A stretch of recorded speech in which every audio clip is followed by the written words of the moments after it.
That civilization may not sink, its great battle lost. Quiet the dog, tether the pony to a distant post. Our master Caesar is in the tent, where the maps are spread, his eyes fixed upon nothing, a hand under his head. Like a long-legged fly upon the stream, his mind moves upon silence. That the topless towers be burnt, and men recall that face, move most gently if move you must, in this lonely place. She thinks, part woman, 3 parts a child, that nobody looks, her feet practice a tinker shuffle, picked up on a street. Like a long-legged fly upon the stream, her mind moves upon silence. The girls at puberty may find the first atom in their thought. Shut the door, the Pope's chapel, keep those children out. There on that scaffolding reclines Michelangelo. With no more sound than the mice make, his hand moves to and fro. Like a long-legged fly upon the stream, his mind moves upon silence. Long-legged fly, W.B. Yeats. And hello to you, it's your pal Jason Louv. Yes, hello. I am holding in my right hand a piece of the Berlin Wall. I've had it since right after the wall came down, and I've kept it ever since. It's a reminder to me that all empires fall. Everything, no matter how stable it seems, or all-controlling it seems, or totalitarian it seems, comes to an end eventually, usually of its own weight. Mankind builds towers to the sky, and those towers crumble. For many, this is a futile and despair-inducing thought. For me, it's just reassuring, and it always has been. Mankind is inherently chaotic. The universe manifests from chaos to chaos, and despite our best attempts to impose order on it, nothing lasts forever. If you add the dimension of time to any human endeavor, everything decays, or any endeavor for that matter, because decay is by design part of the universe. It is necessary, fundamental, and liberating, as long as you know how to let go.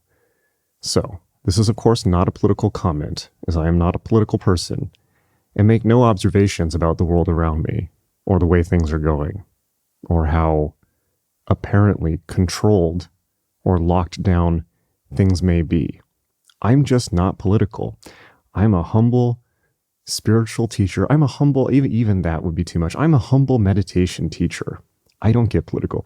So with that in mind, I would like to give you this podcast, which is wholly about meditation, something that I quite hope you are practicing, and that if you're not, God damn it, you really should be, because the passing illusions of life come and go. The news comes and goes. It might be happening one day, but it won't be the next. Meditation is, as Yeats says, like a fly moving upon silence. And silence ultimately becomes and is the only true reality. So the question you have to ask yourself is, are you grounded in fundamental reality or not? If you are, nothing will shock you, and everything will be quite nice and copacetic, because you understand the nature of impermanence, the nature of change in the universe, and you will be grounded and rooted in the silence that never changes, the voice of the silence, the peace that passeth all understanding. If not, you're going to be glued to CNN, and sucks to be you. Hate to say it, or Fox, or whatever it is, YouTube. The world is a puppet show, and it's shadow play, and that doesn't matter where you get your news or if you just make up crazy conspiracy theories to explain it to yourself. It's all passing Maya and samsara. It all goes. All right, so meditation is the key to understanding this. This podcast is a recording of a Q&A between me and a student in office hours, where a student asked a really, really good question, which is a question that I think anybody and everybody that gets far enough along with practicing meditation or spirituality or various esoteric techniques, whatever you want to call it, if they're really serious, if they're serious students, they come to this place, which is they end up learning a lot of really good techniques, maybe lots of valid techniques. So for instance, they may learn Buddhist techniques, they may learn Hindu meditation techniques, they may learn Western Hermetic techniques, NLP, all kinds of stuff, right? In fact, this is probably most of you. And then they come to a very difficult question, which is, well, which one do I focus on? If you haven't asked yourself that question yet, it's probably because you're new, but trust me, you'll get there.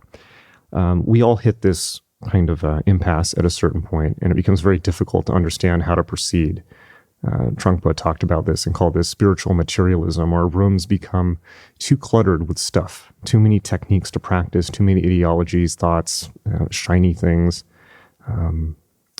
People should, I should announce, by the way, that I have adopted a formal guru for myself, which is Marie Kondo, who I think is the great wizard of our time, the great Shinto wizard. Marie Kondo, if you haven't read her book or watched her TV show, highly recommend it. But we do at some point need to Marie Kondo our spiritual practices and really drill down and focus on the one that really feels most right for us.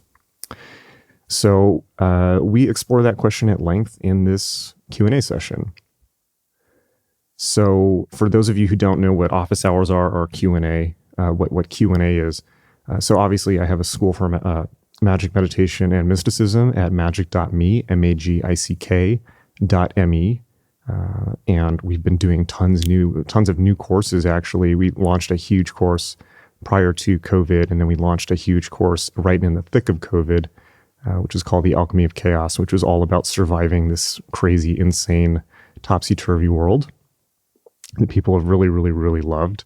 But the site has, tons and tons and tons. It's, my own personal Netflix of magical and meditation instruction. You can find everything there in short video units, which can be consumed even on the busiest of schedules. It's great. And one of the things that people who are subscribers get is regular kind of like open AMA sessions or Q&A sessions with me, which I call office hours. And those get pretty deep and profound. And people bring all kinds of questions, and whether it's about practice or life or both, as all questions actually are, we go in depth in those sessions. So it's pretty much one-to-one between me and each person who asks a question. So I've been kind of uploading some snippets of some of these as podcasts because I think some of the material is really good. If I do say so myself, mostly because of the questions that people are asking, but also because a lot of what comes out of these is, I think, applicable to anyone, right? As most spiritual questions are. It's like if one person has the question, just like with anything, any instructional or educational environment, whether it's in person or online among many, many hundreds or thousands of people, if one person has the question, it probably means that tons of people are thinking it but haven't asked. So in that spirit, I'm releasing some of these as podcasts. So it's magick.me, magick.me. Never been a better time than now to jump in, not only because we're uploading all this content, but also because the world continues to slow to a crawl. And let's face it, we're all spending a lot of time indoors. So what better than to give in to your natural introvert tendencies and blast off into the infinite world of inner space and become an inner space astronaut, if not a little astronaut, then a literal inner space astronaut, and explore the last frontier that is truly available to mankind other than space exploration, which is the inner worlds. That and more you can find out how to do at magick.me. All right, with no further ado, here's the Q&A, and lots more content soon. Now that I've got my $100 million Spotify deal, I'm actually building a full AV studio. Well, sans the $100 million, but I am building a studio, so lots more content to come. All right, love you. Talk to you soon.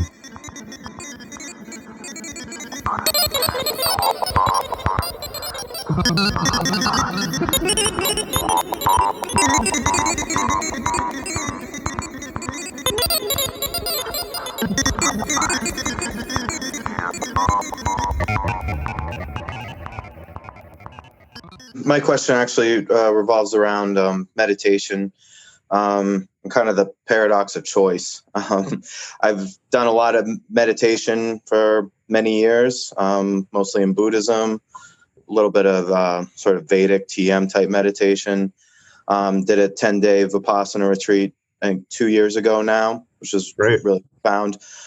So I don't know. It's just like, sometimes I sit down, I don't know what to do anymore because there's just so much. And I did do your hardcore meditation course, which I really liked. And so I guess I'm just really looking for some guidance and something to focus on. More recently too, I found some, I guess, hermetic alchemy type groups where they're doing this sort of like staring at checkerboards or mirrors or, things like that, which are really interesting. Yeah. Why are they staring at checkerboards? I guess it's like, yeah. Well, I think part of it, it was a book by Jean Dubois, and it was about balancing the masculine and feminine, and it eventually turns gray. It's kind of Masonic in a way too. Yeah, Okay. All right. I don't know. It was interesting. I tried it, and it was interesting. So, but yeah, I just wanted to just get some advice about where to focus and what your thoughts are. I mean, look, this is something we all struggle with, to be perfectly honest with you, which is, this is why Trungpa wrote that book, Cutting Through Spiritual Materialism, which I recommend everyone read if you haven't. Yeah, I read it. And it's just an issue. It's like we live in a time period where there's almost infinite information available. If you want to know about it, you can find out about it. It wasn't like that, certainly 100 years ago. We have the internet now. You can order any book on Amazon. We're not held in check by the resources of the local library anymore as we once were. And any information is accessible. Along with that, there's a whole cottage industry, of course, of people being spiritual teachers. That's nothing new. I mean, that's, certainly been around since Theosophy. It's big business. Anybody can claim to be a spiritual teacher. I was just reading, actually, I should send, there's a good PDF I was reading about this from the Gurdjieff Foundation about how to properly gauge spiritual teachers. But so I live in California, right? So California, anybody can claim to be anyone can claim to be an alternative therapist, right? You don't need licensing for it. Anyone can claim to be a therapist. You can just say, oh, well, I'm doing hot rock therapy. Like, you can make up some type of therapy. You don't need a license for it. Mm-hmm. You can be the same with firearms instruction. Anyone can be a firearms instructor. Can you imagine? There's no licensing process, let alone for spiritual teaching, which nobody even understands what it is. So that's kind of a tangent. But I guess what I'm saying is we have infinite options, and a lot of the options are bad. So it would be but even so, like discerning what is valid from what is not, that's already tough. And so obviously some of the things you mentioned, I don't know what type of Buddhist meditation you were doing, but certainly Vipassana, I 100% endorse. I think that's a brilliant technique. And also, obviously, my hardcore meditation, I endorse. That stuff all comes from Raja Yoga and Yoga Sutras of Patanjali. And I've been trained by real gurus, in that. So I can back that. Otherwise, I wouldn't be offering it. But it's just that all that I'm teaching there is traditional Hindu meditation. I didn't change it. You don't have to learn it from me, But, you're talking about where should I put my focus between things that are valid techniques. And that's a real problem, right? I mean, this wasn't a problem 200 years ago. Like, let's say if you were growing up in Japan 200 years ago, your choices of spiritual teaching would be rather limited. Yeah, it'd be like Shinto or Zen, or yeah. Exactly, and probably not even that, because a lot of that, I believe, is class determined, right? I could be wrong in that, but so and there's a real, people don't understand this. There's a real stress in having too much choice. Oh, absolutely. That's what's happening. Yeah, I mean, it's real. It's like you go to the. I always said, do you know In-N-Out Burger? We don't have them here in Vermont, but I know of them from Lebowski, I guess. Yeah. Yeah, so it's a California thing. Well, but hey, better to live in Vermont than California. Jeez, it's beautiful out there. So, In-N-Out, there's only three things on the menu: hamburger, cheeseburger, extra large, hamburger or cheeseburger. It's like that's it, right? 1, 2, 3. People love that. They love to not have to choose. It's like decision is hard. We now know decision fatigue. Mm-hmm. It's a real thing.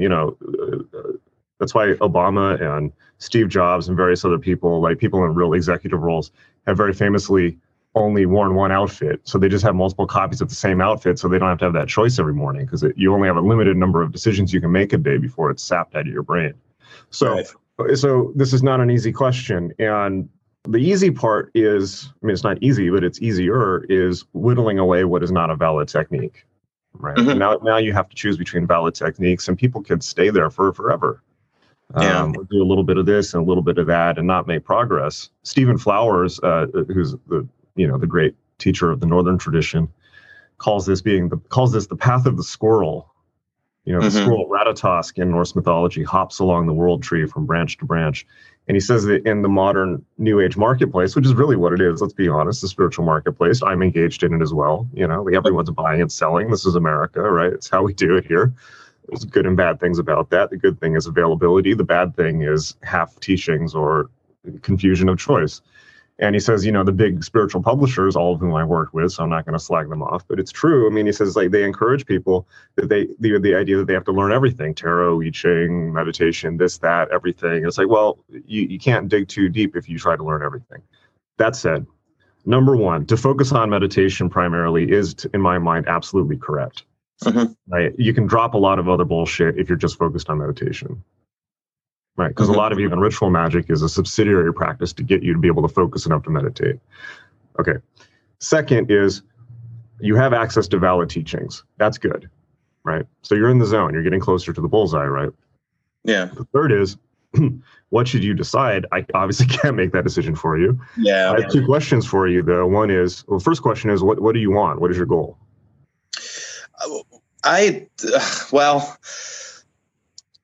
So some of the media thing that I'm, there's the surface level stuff. Like I'm a little bit ADD. It'd be great to have more focus. I mean, the big goal is I want to get as far as I can in this lifetime, as I have no excuses really. I live alone in a cob house in the middle of nowhere. I work.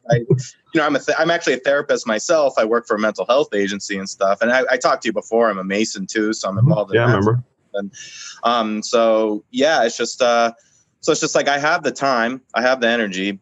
It's just what I'm just really trying to figure out what best to like really focus on. And I started doing the vipassana, body scanning type stuff a week ago after my dog died. And I was like, oh, I need to feel this. I'm not going to escape this with anything. And it was really helpful. It was hard, but it's always there. It's still there. I could pick it up. Like I'm right back in the course again.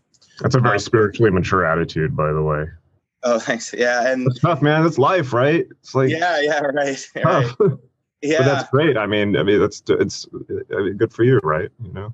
Yeah. And then, but then sometimes I feel like I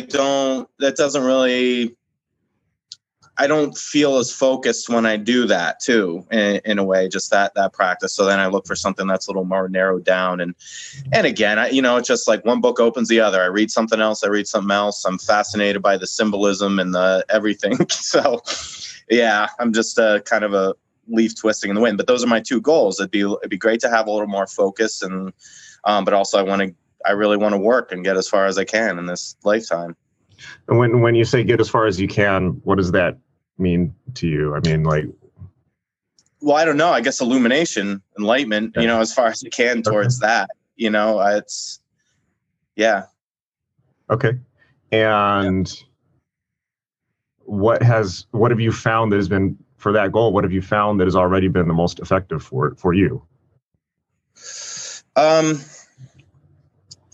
I guess I've had some pretty profound experiences in other meditations. I mean, when I first started sitting back in the 90s in Boston at a Shambhala center. Oh, wow. You know, that was just like really tried to, I was a pretty serious athlete then too. I was like, I'm just going to sit here. I'm going to push through it. And I really burst through some stuff. And then in the Vipassana course, I really had this profound sense of equanimity at one point where I actually felt like I physically got it.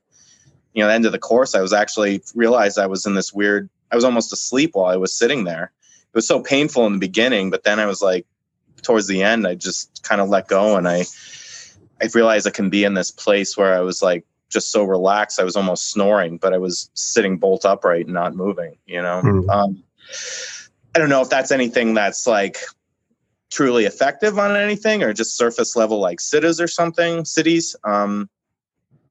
And like we said in the last call, just being in the Masonic Lodge and talking about, you know, yard sales, it's just like tripped out by the symbolism, you know, and just going deeper into that realm. So, and I think that what, like when we were talking last time, it's really felt like something profound. I didn't think anything of the Western tradition until literally like about a year ago when I think I heard you on Duncan Trussell or something like that. And I was like, wow, there's a whole other... Leading people astray. That's what I'm good for. Right. So I was just under this impression like, oh, this is only the Eastern stuff that has it. You know, we're corrupted here in the West. And so it's been this whole like, oh, wow, there's this whole thing I'm like rediscovering, you know, and just in the last year. Yeah. I mean, well, look, I mean, I can share with you my personal experience, but it's not necessarily the truth, you know. Yeah. So it sounds like we did Vipassana the same year. I had a profound experience with Vipassana. A 10-day retreat. My God, like, yeah. I would think about it for a bit, but I might recommend Vipassana as the best tool I've found for awakening. Now, that said, I need to caveat that by saying I've already done so much practice and had awakening experiences within other traditions that for me, the 10-day Vipassana retreat was not as much breaking new ground as consolidating a lot that I, you know, maybe a decade plus of work, you know, like for me, it was consolidating and clearing out my mind enough that my mind could basically rebalance to the awakened state, right? And it could clear out all the garbage. Because you're sitting there for 10 days, you know? So it was a return to form in a way. It was a return to what I already knew to be, you know, original unconditioned awareness. And right, I had a similar thing. I felt pretty ripe going into it just with the practices that I'd done. Like some of the guys, like my roommate, when we could finally talk and we're talking about it, he spent the whole week just struggling, giving away his cell phone, you know? And I was like blown away the whole time, you know? So it was like, right. So I think and I was doing some pretty intense, like somatic meditation before that. So it was just, it was really, I was pretty ripe going into it. It's kind of like what you're saying. That's the interesting thing about Vipassana is like people come to it at their own level. It's like, you know, it's like the main guy I was talking to was just like, I was just trying not to jerk off the whole time, you know, you know, right. But like for instance, for that reason, I would certainly not recommend Vipassana as an introductory practice. And a lot of people go into it as their first thing. And you can see their stories all over the internet of people having psychotic breaks at Vipassana retreats and things like that. But then you read, it's like they never did any meditation before. It's like, right. Well, you know, for me, coming off 20 years of meditation, it's like, and by the way, all the Crowley yoga stuff, the asana, like being able to hold asana for long periods of time, that turns out to not only come in handy for Vipassana, it's a prerequisite. Oh, yeah. It's not a mistake that, you know, like Crowley got all of his yoga techniques from Alan Bennett, who was a Theravadan Buddhist monk in Ceylon at the time, you know, it's like, that's where he learned it from. It's the same tradition. So I think that you mentioned athleticism. I think that that's a very good way to look at it. It's like basically Vipassana, 10-day Vipassana retreat is a marathon. And you don't want to go into that untrained. You got to train for it, right? It's that simple. You can't you can't meditate for 10 days without being able to meditate for 10 minutes. And yet people try it and then they have a bad time, you know, so you got to work up to that. So I think that Vipassana, at least my experience of it, is a profound consolidation. It allows you to, wherever you're at, it allows you to like defrag your hard drive, basically. Yeah. That was my experience of it. So I now that said, I mean, I couldn't keep up the practice outside of the 10 days. Yeah. You know, and I went I could feel, you know, even just driving back into Los Angeles, I could feel myself losing the awakened state. You know, I could feel myself you know, the very second I heard, you know, looked at a cell phone and then like went to 7-Eleven on the way back with the people I drove away from. It's like, I could just like feel the fucking curtains starting to come down, you know, re-entering the hive after being awakened, you know, spending some time in awakened awareness, you know. So it's like, that's the thing that the unglamorous thing that people don't tell you. It's like, it's not like you get to some point where you're enlightened and you're like, oh, like, you know, everyone must, you know, I get to wear orange robes all the time. And like, it's like getting, you know, a senior citizens discount card or something like that. You know, everything's on discount. You're special. Everyone's got to like bow down to you. It's like, enlightenment is modular, or it's a state. It's a mental state, right? It's like one of the great lessons of vipassana is that everything is change. So even these mental states, you know, in Buddhists talk about state chasing. It's like, correct, you can get into these enlightened states, but they will change. You will go back to being asleep, and it will come and go. And it's like, you know, the only constant is change, right? So it's like, so it becomes like hygienic, and hence daily meditation practice. Anyways, so here's what I'll tell you. It's like Western, if someone was to ask me, you know, what are, you know, to drop, if I can drop the bullshit for half a second, right? And only half a second, don't worry, it'll come back. I think at this point in my life, the three big, well, really in meditation, you've got two choices: Vipassana or Raja Yoga, right? Which is really the creme de la creme spiritual techniques of the Vedic system and of the Buddhist system. Now, ultimately, they're not that different, right? But they are different. They're different enough. Hermeticism is also a profound spiritual path, but it's more about guiding the way you live your life, right? And it's such a huge grab bag of practices. Hermeticism, I'm tempted to say, in many ways, is an early foundational practice rather than a finishing vehicle, you know, or to put that into English. After a certain point, you know, you just realize you're going to need to make serious progress with serious meditation rather than dicking around with spheres and paths and Hebrew and lore and books and gods and demons and all this other stuff that is ultimately of the mind, right? Right. That said, the real benefit of Hermeticism is it doesn't remove you from the world, which the Eastern traditions do, and they're from cultures that are not Western, right? They come from different cultural assumptions. I've talked about that a lot before on the calls. Yeah.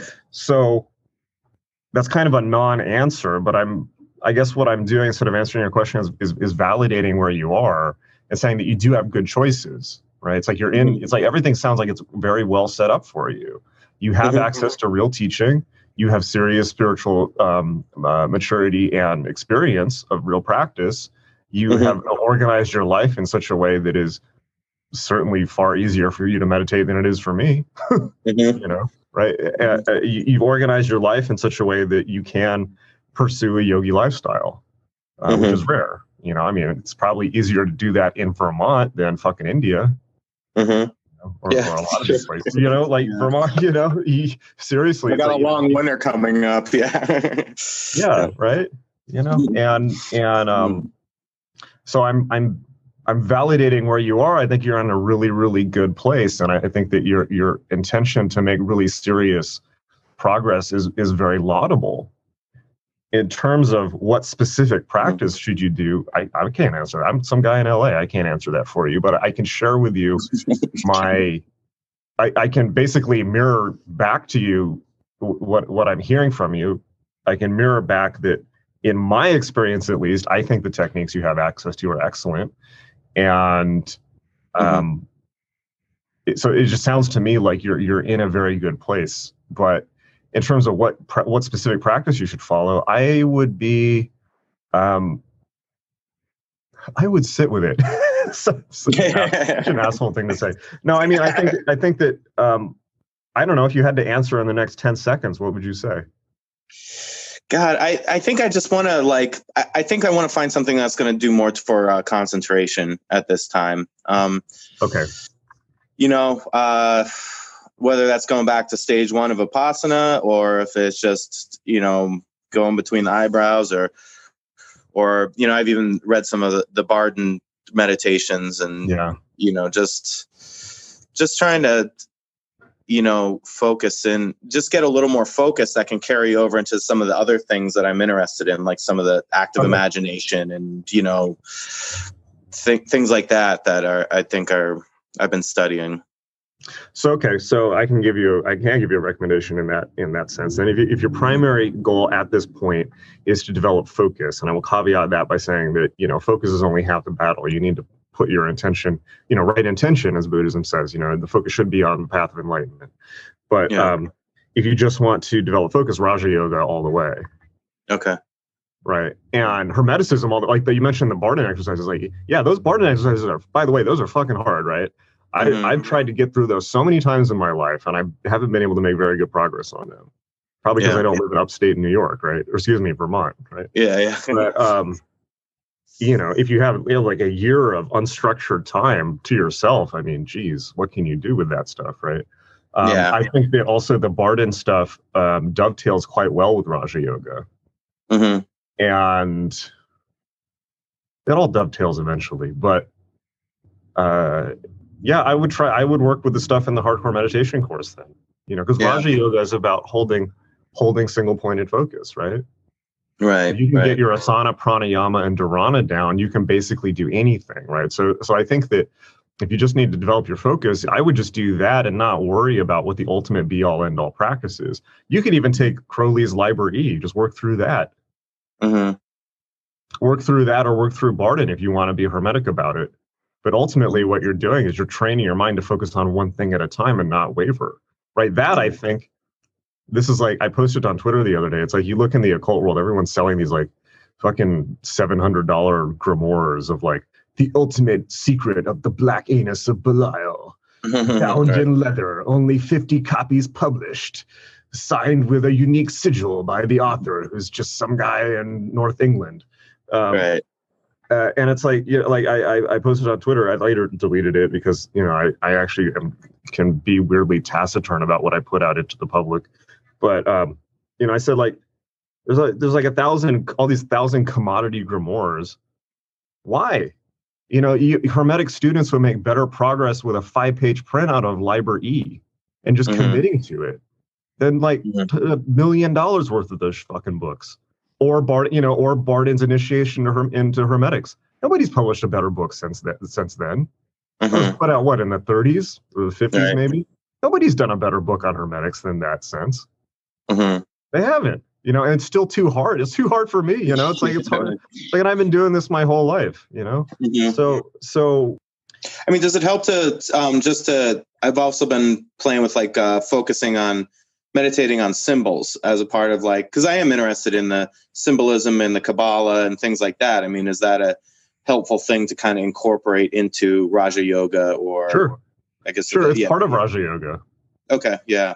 Right. It is. And you can start with Tattva meditation. It's the classic Golden Dawn one. It's in Liber E as well. I would just work using hermetic symbols or whatever, or just anything, right?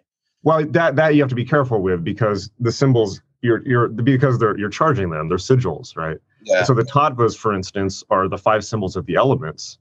But you got to watch yourself with that too, because you're working with elemental energies. The tattva, meditating on the tattvas, the 5 tattvas, is the internal component of the banishing rituals. Or the banishing rituals, you're working with elemental energy outside the body. If you're meditating on the tattvas, you're doing it internally through meditation, right? They're complementary practices. That's why both of those are foundational practices within the Golden Dawn and its attendant branches, right? Because they're part of the same process. Barden's work in the same way is also that first book, Initiation into Hermetics, same stuff. It's the first task of the Hermetic magician is working with the 5 elements, right? Is it you can't once you get that, then you can deal with the planets and the astrology and all that, and then the tree of life and all that. Until you ultimately realize, Jesus, what is all this shit? By that time, you're well into Enochian, and you're like, Christ, I should have spent my life learning accounting or something. Yeah. Yeah, man. If you just want to learn focus, do either Liber E or Initiation into Hermetics. Yeah. Right? And you can do, but pick something. This is apparently your I know that's the part. Yeah. the first part of focusing is choosing what to focus on.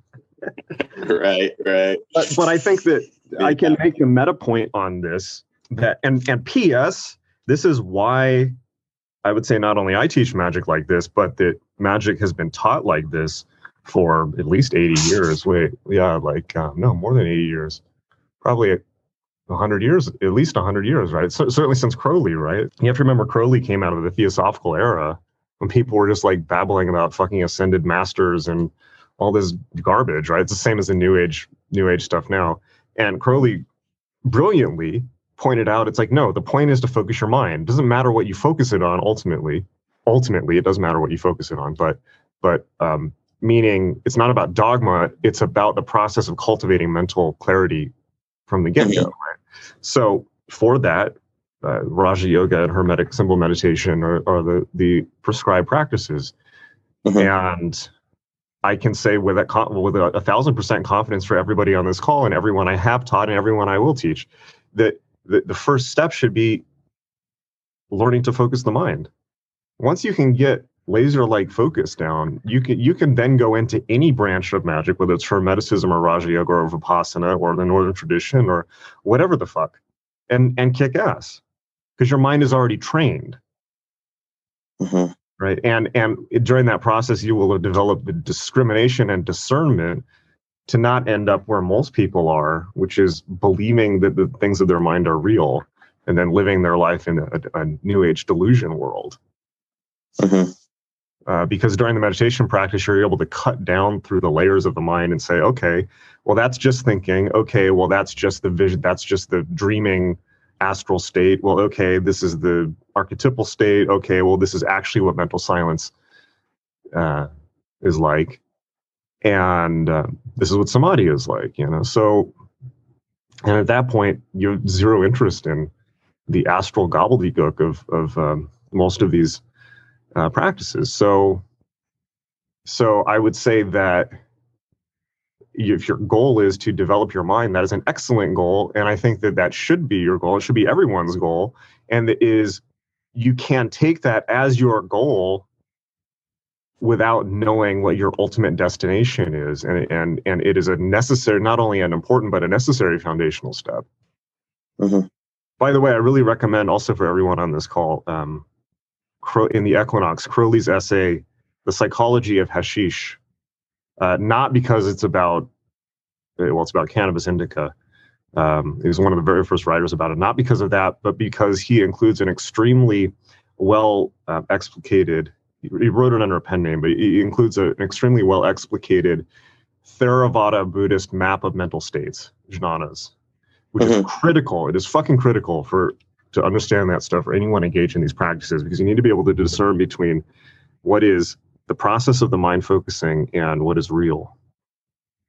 That's a rant. I hope some of that's helpful. But yeah, no, it is. It is. It's grounding it. Yeah, it's good to just, I just need to figure out one thing to focus on, and then that idea of being discriminating between what I'm working with. I'm just fascinated by it all right now, so it's just. Well, tell you what, pick something arbitrarily. Yeah. There's your first step. At the wall, right? just pick a practice, even if it's wrong. Like, here's a great example of this. It's like, I love this story. I think it was Patton, right, in World War II. It's either Patton, no, it was Norman Schwarzkopf, right, General Schwarzkopf. There's this story about he is sitting there and wait, Schwarzkopf was general during Iraq One, correct? Yeah, he was the head general then. Who was his counterpart during Vietnam? I'm having a brain blank. Was that Colin Powell? Are you talking about? No. Vietnam era. Oh, the counterpart, Giap McNamara or somebody like that. Okay. Oh, the main general in Vietnam. Yeah, the main general in Vietnam. Yeah, McNamara. Anybody? McNamara. I believe it was McNamara. It was either McNamara or Schwarzkopf. In during wartime, somebody had brought him. Basically, like they brought him. It's like, okay, like these are our two plans on how to proceed with whatever this branch of the war. our intelligence analysts have spent 10 years on each of these plans, working out every single aspect of this. And, we've run all these analytics, we've run all these numbers, and we've war gamed out all these different various scenarios, and we can't choose what is the best course of action. Which one should we do? Can you review these, please? Think it through, get back to us, and give us an order on what to do. And he's like, and he just points to one and he says, do that. Like, what? You didn't read them. It's like, I don't have to read them. It's like, you guys spent 10 years on them. Like, they're just fucking pick one and do it. Like, right. I'm ordering you, do that one, and you'll find out if it's the right one while you're doing it. And if it's the wrong one, you'll correct it in progress. But somebody's got to make a goddamn decision about this, right? And you haven't been able to. So just do that one. And they're like, he's like, it's an order. Like, okay. So then they did it and it worked out. So so I would just say, just, ask yourself, if I had 10 minutes to decide, or I had 10 seconds to decide, what would I do? Pick it and then stick with it for at least 3 months, and then see where you're at. It's like, because you have to be able to cut off options at some point. Otherwise, you can't focus. That's the first step of focusing before, it's like, but like I said, if you can just focus your mind, it doesn't really matter ultimately what the practice is. If you can just get your mind focused, everything else, it's like the same. It's like, if you can master one branch, the other ones open up, but you can't master them all at once. You got to pick one until you're good with it. And then you can look at other practices. But anyway, so choose, make a decision. I know it's hard. But do it arbitrarily, or do it arbitrarily. Throw a tarot, do a tarot reading if you want. Throw dice on it. Leave it to the tarot. But pick something and stick with it, because that's your first test of focus, right? That's part of the focusing process. Yeah. All right. I think I'll go with Bard, and I'll let you know how it goes. Okay. All right. Okay. Relieve me from the karma of choosing for you. Very good. Let me know how it goes. That's a tough one. Yeah, and I will. I mean, yeah. What can you say? You can't say anything bad about Barden, right? Yeah. Other than the fact that they took him out too early. Yeah. All right, man. Good luck. Okay. Thanks a lot, Jason. You're welcome.